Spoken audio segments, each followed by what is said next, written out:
Hey, SEGways, and a big Merry Christmas. Hope you all have a fantastic holiday. This has been an incredible year for me, better than I ever expected, so thank you all so much for your support. Since we're towards the end of the year, I thought I'd make a top 10 Side-Eye Guys' craziest reactions and debunks of 2023. So we're talking about the most insane things I've heard from these ghost hunting videos, and what I consider my best debunks. I know this is self-indulgent, but yeah, I'm a little bit self-indulgent for this video. I won't blabber on any longer, let's crack on. Let's do it!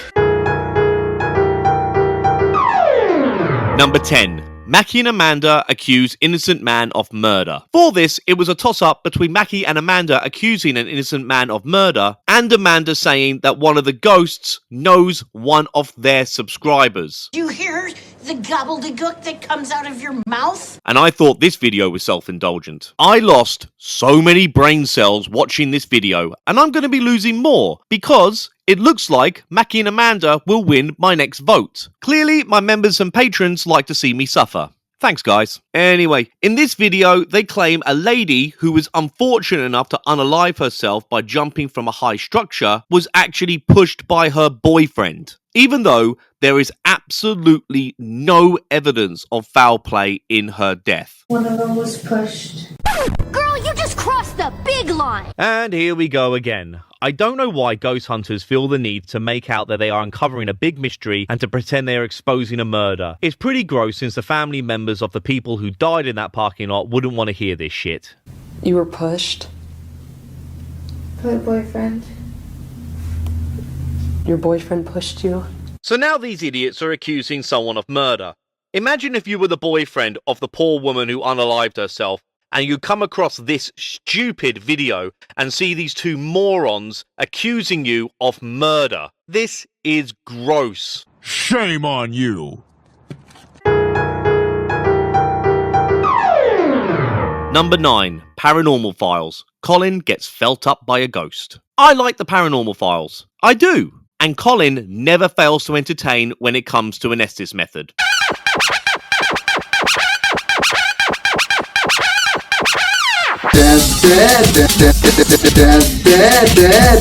Jesus. In this video, when the Paranormal Files and Exploring with Josh visit the Hinsdale house, Colin gets his ass groped by a ghost, or a demon, or whatever. Oh my god. Oh! Ah! Oh! Oh! I fucking felt something just grab my fucking ass cheek. How can a ghost grab your ass when you're sat with both arse cheeks firmly on the floor? I literally felt something go under my leg, like that. I think that's me. Up my thigh, and then squeeze my ass like that.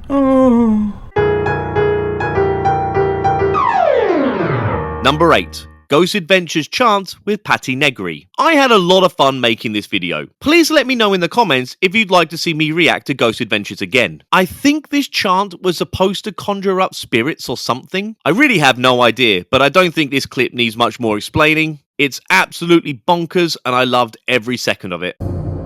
Patty proposes a maw chant, which is known to heighten spiritual energy. I want you all to prepare yourself for this. Have a sit down, maybe make yourself a cup of tea or a coffee, treat yourself to a yummy biscuit, and take in all of the crazy you're about to witness. Good luck.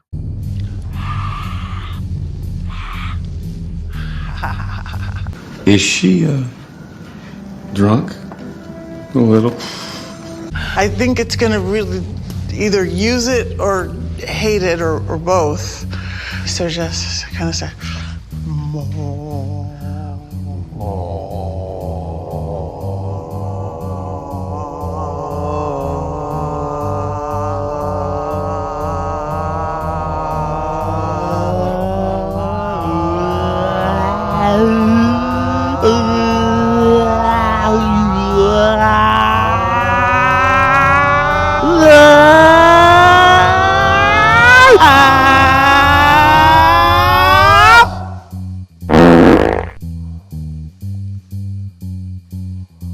There's tension here. There's a lot of tension here.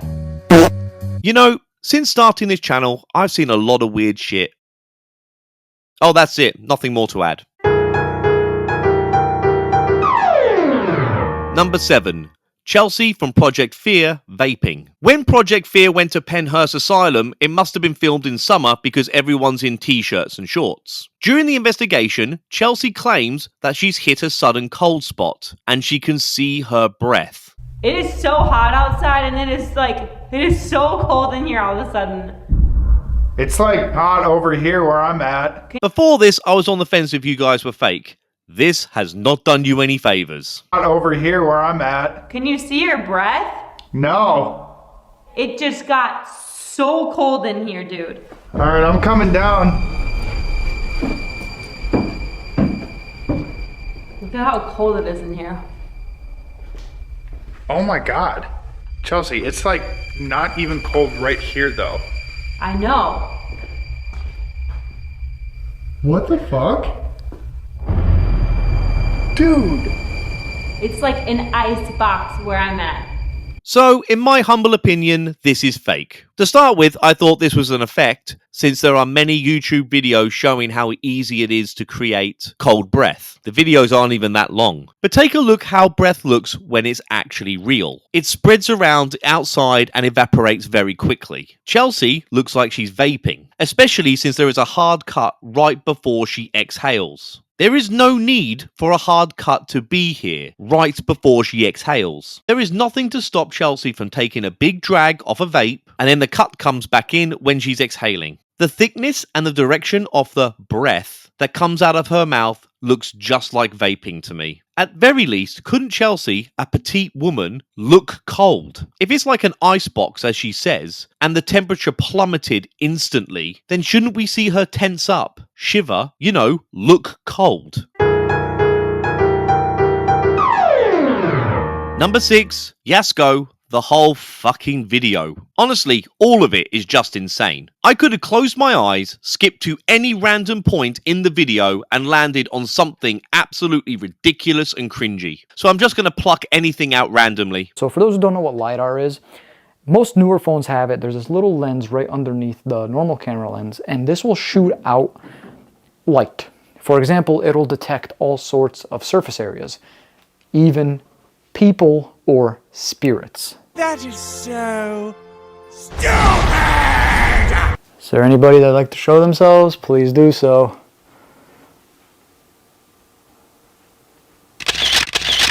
Catch that? Subtle enough for you? There's something up there. The land. The land. Something from the land. Something that was... I swear, I thought I just saw like... Whoa, who's up there? Bro, I'm seeing like shoulders and maybe even a head up there? I didn't think it was possible to die from cringe alone, but I'm actually concerned for my health right now. Call an ambulance! Number 5, Twin Paranormal, not Skinwalker Ranch. The title, clear as day, says Skinwalker Ranch off their video. But the problem is, Twin Paranormal talk during their video. And the more they talk, the more they debunk themselves. This location is one of the most requested by you guys on our channel because of the strange and unusual occurrences that happen on a daily basis. Not only is this place very well known for a quadruple homicide, but there are dozens of reports of a very odd creature roaming around on this land. We'll get to the Skinwalker nonsense soon enough, but for now I want to focus on this homicide-suicide thing. I found the article that Twin Paranormal showed, and it mentions the bodies were found near the Truckee Canal in Nevada. Skinwalker Ranch is over 630 miles away in Utah. So Twin Paranormal have lied twice in their title. They didn't almost die, and they're not even a Skinwalker Ranch. Number 4, Steve, the owner of the House of the Dead. For anyone who's already seen my channels or seen this video, you probably saw this one coming. This was a Paranormal Files reaction, but Steve stole the show, hands down. Erratic behavior, crazy claims, verbal diarrhea, and outright lies. There was a fair few for me to pick from, but this was my favorite by far that I debunked. This used to be called Block 56, and during the haunted trolley, they still talk about it. There's 100 bodies that are still here. Now, we think there's about 140 left in the area, and the rest of the cemetery's at the top. We had one of the top psychics in the world. She had said the cemetery went all the way around us.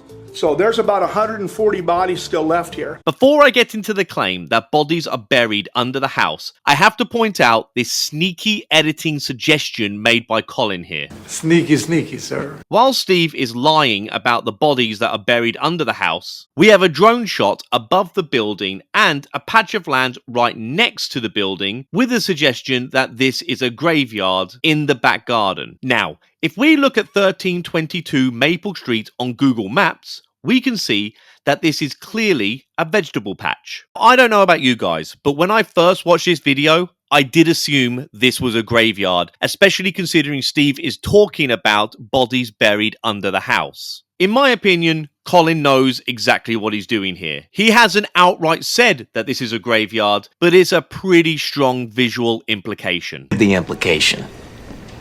So, onto the claim that this house has multiple bodies buried underneath in shallow graves, which makes no sense in itself because you need to dig into the earth to lay foundations when you build a house, but whatever. Horror Haven Gaming spoke to a few Atchison City officials. They all wanted to remain anonymous, but all of them explained that they are sick of Steve's nuisance. So, although they wanted to remain anonymous, they were more than happy to point us in the right direction to debunk Steve's claims. Steve doesn't do himself any favors when he brings up this very important detail. This used to be called Block 56. So we were told where to find old city maps dating back to 1856 off Atchison City, and each block is numbered. 1322 Maple Street is on block 40. Block 56, as you can see, is right next to the cemetery. Now, if we fast forward here to the more recent city map, we can see that where block 56 was is now, in fact, the cemetery, as every numbered block from left to right of the cemetery is in the sequence of 55, 54, 53, so on. So block 56 no longer exists because it is part of the cemetery that expanded from its size in 1856.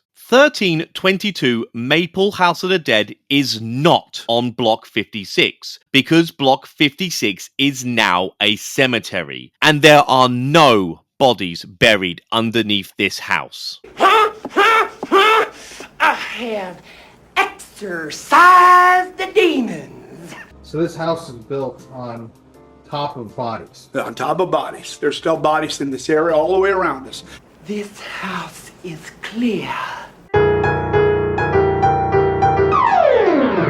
Number 3, My Haunted Hotel, Psych Hotel. This was not supposed to be a debunking video. I didn't like the way the My Haunted Hotel fellas addressed the debunking community, so I planned on making a response video to their response of the Shapes debunks. But as I was making this video, I did a little research and a little digging, and I stumbled across something that I felt needed to be addressed, just to give some more history and context on My Haunted Hotel. This is not an attraction.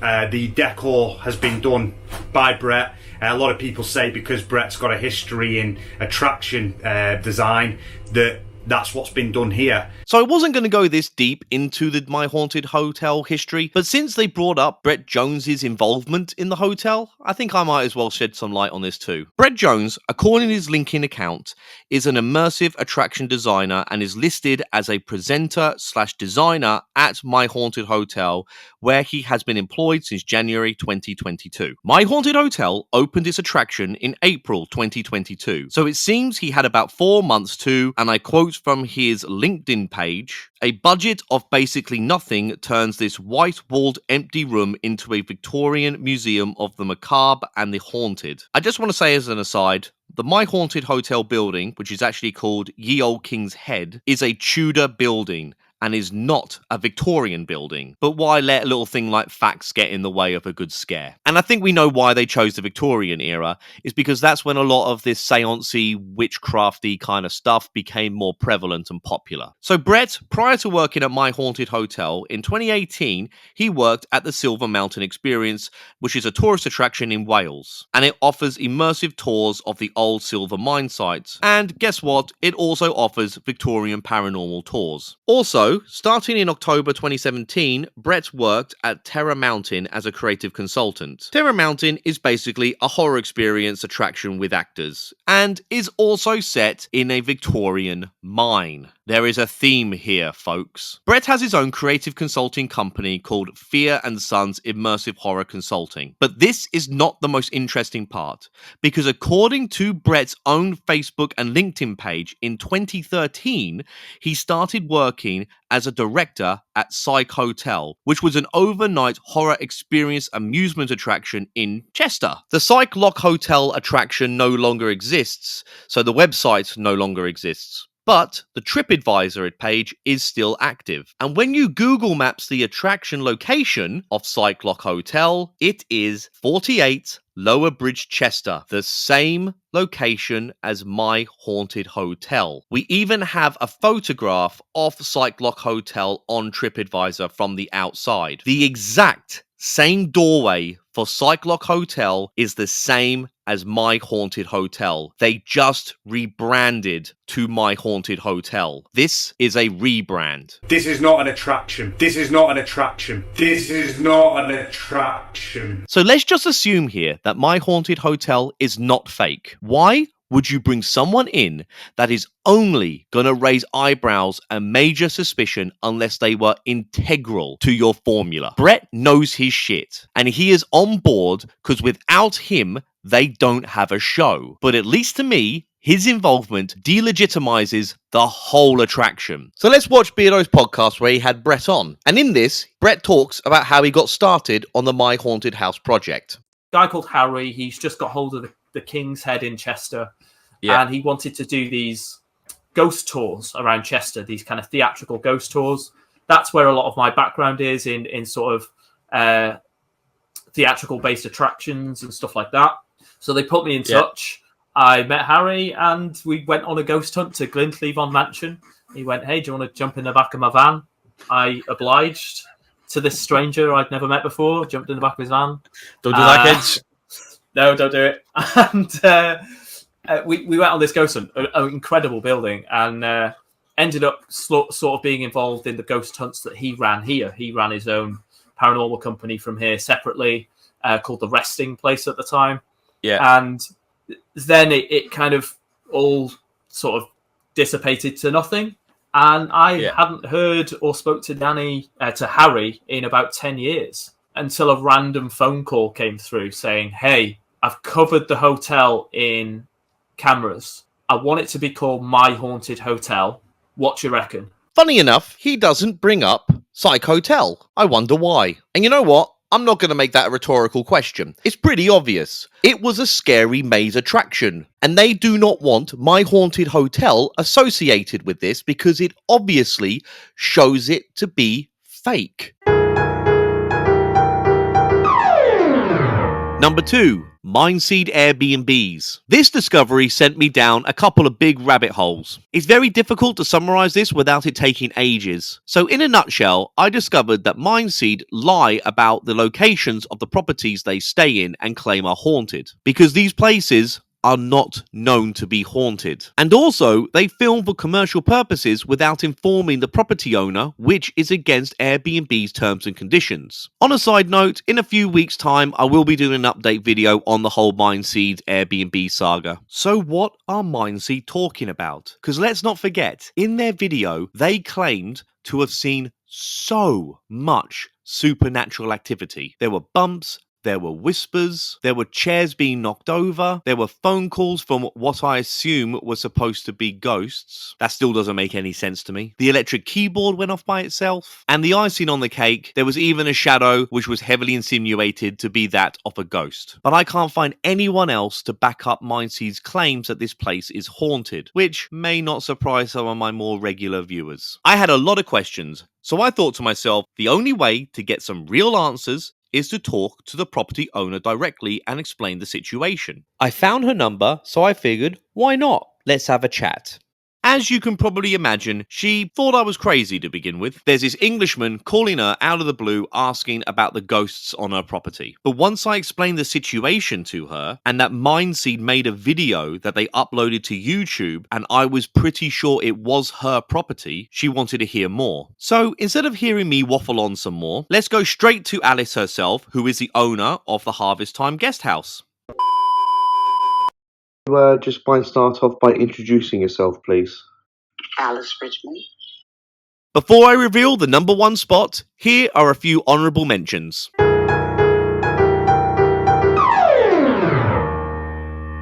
gone, detested care. Be gone. Once more we banish thee. Be gone, dull care. What an eccentric performance. Fire shall have its will of thee. Be gone, dull care. Friends, I am locked in the cringe position. Midsummer sets us free. Yeah!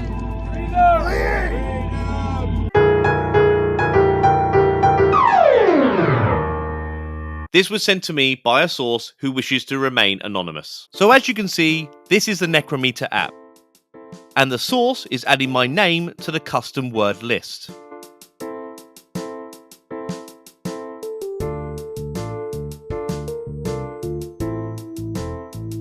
You can even alter its sound to make it sound more spooky. Decide I die. Thank you very much for sending this in.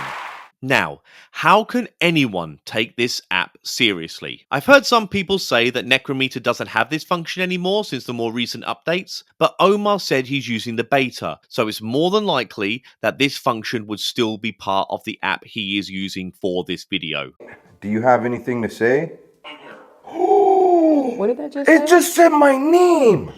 Oh. It just said my freaking name! Decide I die. It just said my freaking name!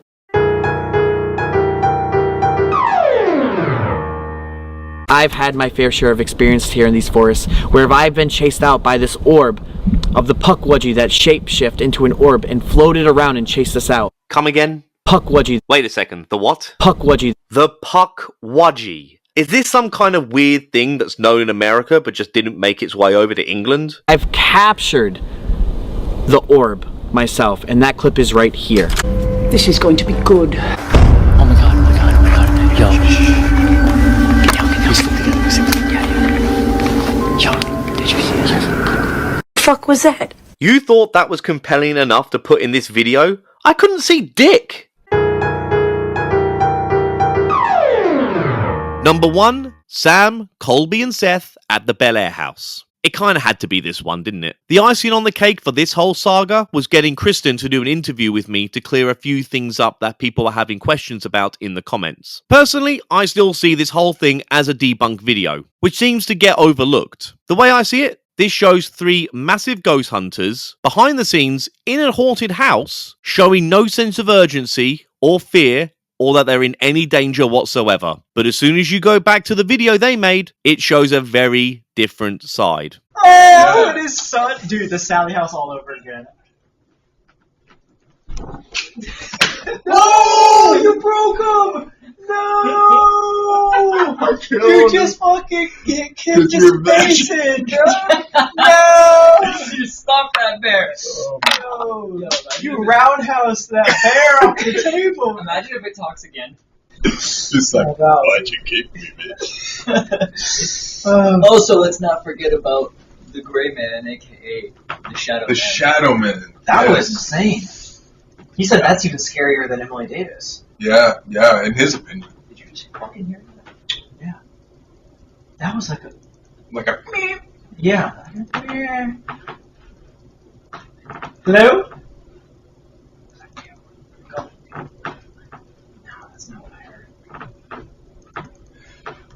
Well, that's a good time to go upstairs. Alright guys, so first investigation alone starts right now. Let's get upstairs. Yo, should we pick that Yeah, bear I'm up? gonna fix that bear. I just did that to scare Get the fuck out of that bear.